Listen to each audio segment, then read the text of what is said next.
Hello, today I will prove rearrangement inequality, which tells us that if we are given two sorted sequences like a1 is less or equal to a2 and all the way up to an, and similarly for bi's, or they are sorted in increasing order or decreasing, it has no matter for us.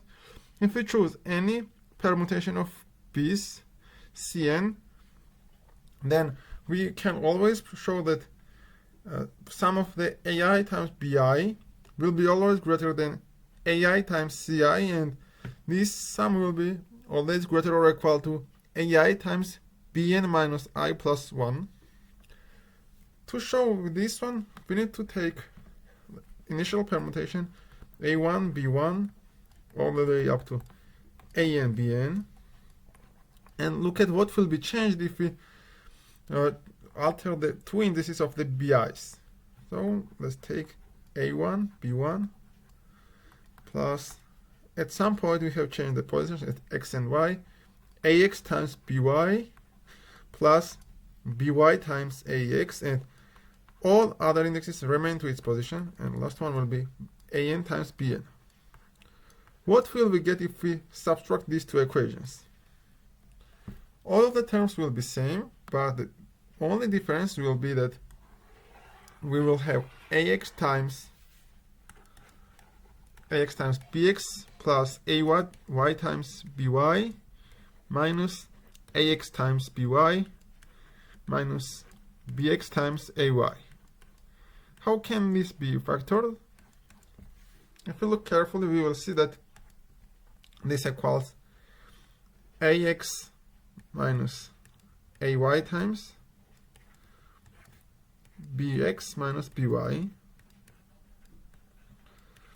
Look at this, ax times bx will be this term, ax times by will have negative mark, and ay times by will have also positive mark, and ay times bx will have negative mark. And clearly this number is always greater or equal to 0, because we know that both of these sequences are sorted in a similar way. They are both increasing or decreasing.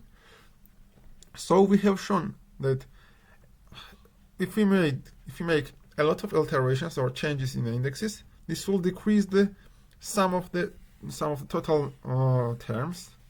So we can see that the initial permutation, there we don't have any alterations. This must have the maximal sum. This one will have maximal sum. And the permutation we have the most alterations or changes this will be this one when the a1 is paired with bn, a2 with bn minus 1, and so on. So this sum will have the minimal, the first one will have maximal, so every permutation will be between them. Now, by using this technique, we can prove Chebyshev's inequality, which tells us that a1 times by plus all the way up to an times bn, n times this number, is greater or equal a1 plus a2 all the way up to an times b1 plus b2 all the way up to bn, and this number is itself greater than n times a1 times bn plus a2 times bn minus 1, and so on. And how can we prove this one? If we look at only this midterm,